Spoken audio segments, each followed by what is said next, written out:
सदगुरु, यूट्यूब पर आपके एक वीडियो में आपने अपने एक अनुभव के बारे में बताया है, जब आपने नाक का विष पी लिया था और आपने कहा कि उस समय आपका एक हिस्सा नींद महसूस कर रहा था, जबकि दूसरा हिस्सा महसूस कर रहा था कि आपके अंदर तेज चमक आ गई है। तो चरस या गांजे जैसे दूसरे कुदरती नशीले पदार्थों के इस्तेमाल के बारे में आपकी क्या राय है? क्योंकि इसके पर्याप्त सबूत मौजूद हैं कि गांजे के सेवन से कई मेडिकल फायदे हैं। मेडिकल फायदे बीमार लोगों के लिए हैं, है ना?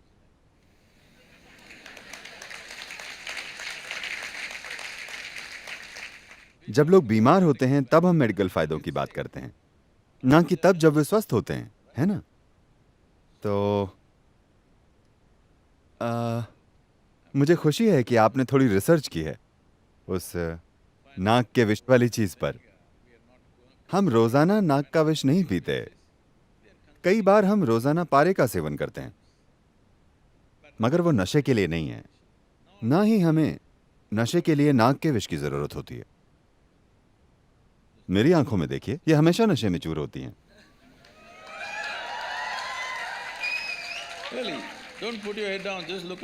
अपना सिर नीचे मत कीजिए, मेरी ओर देखिए। मैं हमेशा नशे में होता हूं। मैंने कभी कोई नशीला पदार्थ छुआ भी नहीं। मगर क्या ये सच है कि ये इंसानी सिस्टम दुनिया की सबसे जटिल केमिकल फैक्ट्री है? हेलो? तो अगर आप इसे अच्छी तरीके से मैनेज करना जानते हैं तो आप जो चाहे इसे पैदा कर सकते हैं। खैर, एक इजरायली वैज्ञानिक था, आपने उसके बारे में सुना होगा क्योंकि आपने इस पहलू पर काफी रिसर्च की है। वो गांजे और न्यूरोलॉजिकल प्रणाली पर उसके असर के बारे में रिसर्च कर रहा था। उसने अमेरिका में अपना शोध शुरू किया। उसके लिए उसे हर साल करीब 15 किलो गांजा मिल रहा था। करीब 12-13 साल तक उसे यह मिला। उसने कोई नतीजा नहीं निकाला। 1980s के दशक में जब अमेरिकी ड्रग एजेंसियां, वे एजेंसियां जो ड्रग की तस्करी और ऐसी चीजों के खिलाफ काम कर रही थीं, उन्होंने सप्लाई करने वालों को नहीं बल्कि बाजार को निशाना बनाने की सोची, तो पुलिस गली गली में कार्यवाही कर रही थी।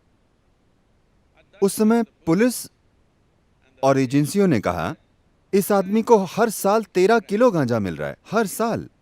हमें इसकी तरफ से कोई पेपर भी नहीं मिला है, इसे बंद कीजिए। उन्होंने सप्लाई बंद कर दी। फिर वो इजराइल चला गया और दिखाया कि उसने अब तक क्या किया है, और वहां उसे उसकी मनचाही मात्रा में गांजा दिया गया। लगभग 4.5 सालों में उसने निष्कर्ष निकाला। उसने कहा, हमारे दिमाग के अंदर गांजे के लाखों ग्राहक बिंदु हैं। मगर क्यों? तो उसने ये सूचना अलग अलग वैज्ञानिक क्षेत्रों तक पहुंचाई, ये पता करने के लिए कि इंसानी दिमाग में लाखों गांजे के ग्राहक बिंदु क्यों हैं। स्वाभाविक रूप से मानव वैज्ञानिकों ने कहा, शायद किसी समय सारी मानव जाति धूम्रपान करती थी। मगर यह संभव नहीं है, क्योंकि दुनिया के कई हिस्सों में यह पैदा नहीं होता। मगर वहां भी दिमाग वैसा ही है। कई चीजें होने के बाद दुनिया भर में इस बारे में कई मजेदार चीजें हुई। फिर न्यूरोलॉजिस्ट ने बताया कि दिमाग आपसे शरीर के भीतर ही ऐसे केमिकल्स पैदा करने की उम्मीद करता है। वो आपसे धूम्रपान की उम्मीद नहीं करता। ये आपसे वो पैदा करने की उम्मीद करता है ताकि आप हर समय अपने मूड को संतुलित रख सकें। मगर ज्यादातर इंसान निकम्मी केमिकल फैक्ट्री बन गए हैं, या वे बस एक शानदार फैक्ट्री को मैनेज करने वाले घटिया सीईओ बन गए हैं। तो उन्होंने बाहर से नशा लेना शुरू कर दिया है। यह कोई नैतिक मुद्दा नहीं है, मेरे लिए यह कोई नैतिक मुद्दा नहीं है। मगर बात यह है कि इस बारे में ठोस अध्ययन है जिन्हें उन कार्यकर्ताओं द्वारा दबाया जा रहा है जो इसे आगे बढ़ाना चाहते हैं। यह दिखाने के लिए ठोस अध्ययन है कि आपकी निर्णय लेने की क्षमता, आपके दिमाग के कुछ खास आयाम, खासकर निर्णय लेने की क्षमता काफी कम हो जाती है अगर आप 30 दिन तक गांजे का सेवन करते हैं। अगर ऐसा 4 से 5 साल तक चलता है, आपकी निर्णय लेने की क्षमता साफ तौर पर प्रभावित होती है।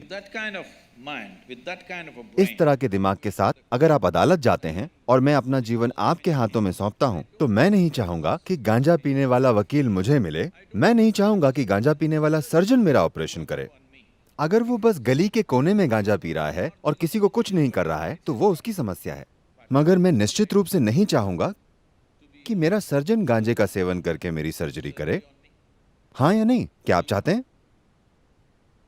ना ही मैं ऐसे ड्राइवर चाहता हूं, क्योंकि मैं एक खास गति पर गाड़ी चलाता हूं। मैं नहीं चाहता कि नशा करने वाले दूसरे ड्राइवर मेरे साथ गाड़ी चलाएं। मैं नहीं चाहता। न ही मैं अपने लिए ऐसा ड्राइवर चाहूंगा अगर कभी मैं गाड़ी में पीछे बैठूं जो नशा करके गाड़ी चला रहा हो। अगर आप चाहते हैं तो आपकी मर्जी है, मगर हम ऐसा नहीं चाहते। अधिकांश लोग ऐसा नहीं चाहते क्योंकि वे जानते हैं कि इसका नतीजा क्या होगा। तो हम दरअसल मनोरंजन की खोज में हैं। हमने इसे ऐसा बना दिया है। इसका मतलब दरअसल ये है कि आज लगभग 70% अमेरिकी आबादी दवाओं पर है। बाकी दुनिया उनके पास पहुंचने की कोशिश में है।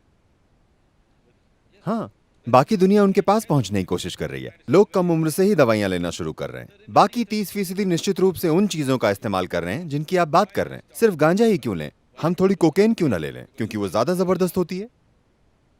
क्यों? अरे कोई बात नहीं, मुझे कोई फर्क नहीं पड़ता। मैंने आपसे कहा ना कि मेरे लिए ये कोई नैतिक मुद्दा नहीं है। सवाल यह है कि ये आपके जीवन को बेहतर बनाएगा या उसे दबा देगा। ये आपको पूरी तरह आपका जीवन जीने देगा या आपको उसके मुकाबले एक सीमित जीवन बना देगा, जैसे आप अभी हैं या हो सकते हैं। Nothing less than what you can do must happen in this life. आप जो isn't it? कर सकते हैं उससे कम कुछ भी इस जीवन में नहीं होना चाहिए, चाहे वजह कुछ भी हो, आपके नजरिए या तनाव या ड्रग या किसी भी वजह से।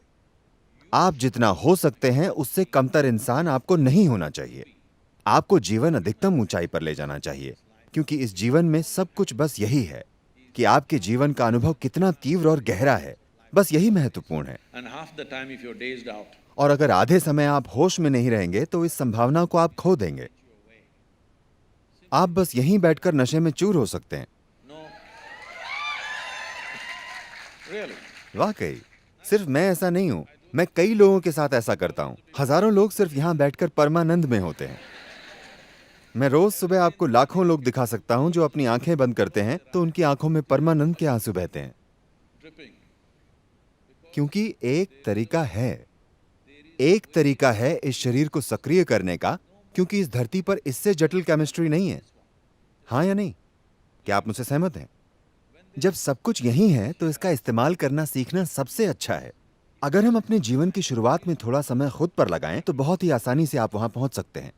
इसकी जगह अगर हम बाहरी चीजें लेते हैं तो उसके बुरे नतीजे हम जानते हैं।